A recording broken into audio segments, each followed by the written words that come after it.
Première victoire pour les opposants au projet d'une nouvelle retenue collinaire à La Clusaz. Dans ce village-station de Haute-Savoie, ce potentiel 5e bassin d'eau fait débat, et ce, depuis l'annonce de sa construction. Ça cristallise et ça fait émerger des tensions et des questionnements qui étaient déjà existants sur le territoire mais qui sortaient pas dans le débat public. Et donc l'attention médiatique qu'a la ZAD et qu'a le collectif Sauvons le plateau de Beauregard de la destruction qui se mobilise depuis 2 ans, ça permet de poser les questions en fait entre les gens. Dans un contexte d'urgence environnementale sans précédent, les militants écologistes, avec le soutien d'un bon nombre de citoyens, dénoncent l'aspect mortifère d'un tel projet.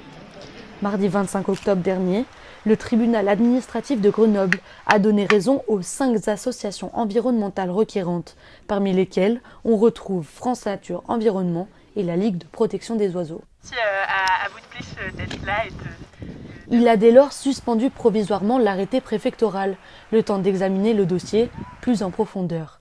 Véritable clé de voûte du projet, cette autorisation administrative permettait de déroger aux lois qui interdisent de porter atteinte aux espèces protégées, dont le site en compte 58.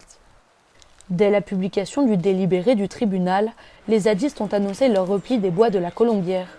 Au total, ils auront passé plus d'1 mois, jour et nuit, pour empêcher le début des travaux.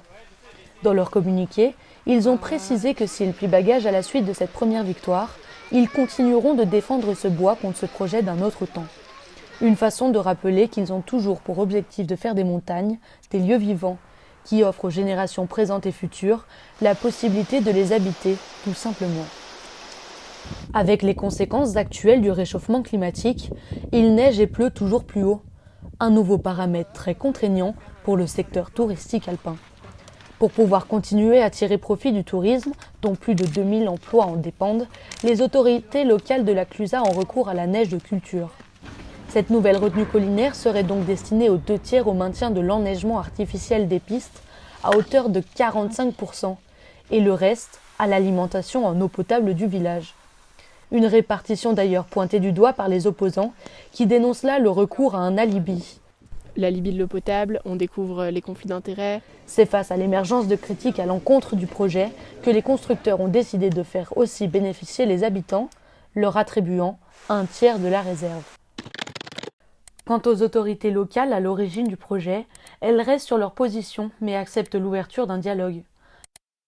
Interrogé par Le Monde quelques jours avant le délibéré, le président du comité de bassin Rhône-Méditerranée, Martial Sadier, affirmait que le dossier de la Clusaz ne pose aucun problème, dénonçant les collectifs donneurs de leçons de démocratie et affirmant que l'eau reste surabondante dans les Alpes. Le maire de la commune Didier Thévenet a annoncé vouloir se pourvoir en cassation devant le Conseil d'État. Pour cause, il défend le fait que le projet ait été déclaré d'utilité publique après avis favorable du Conseil national de la protection de la nature, de l'autorité environnementale et de la commission d'enquête publique. Les défenseurs de l'environnement pourront, eux, compter sur le soutien d'élus comme Sandrine Rousseau, députée Europe Écologie Les Verts à l'Assemblée nationale, qui s'est elle-même rendue à la Clusaz le dimanche 23 octobre. Ce qui m'amène ici, c'est déjà un soutien de leur action parce qu'ils ont absolument raison et qu'il faut défendre la nature contre des projets d'accaparement des ressources. Et c'est aussi une manière pour moi de me ressourcer, d'être toujours... moi je dis en vibration avec eux, c'est-à-dire quand je suis dans les velours de l'Assemblée, je vibre encore avec eux ici et ça me permet de faire des ponts entre des mondes qui ne se parlent pas forcément facilement. Bravo les zadistes! L'affaire est donc dans les mains de la justice et à suivre dans les prochains mois.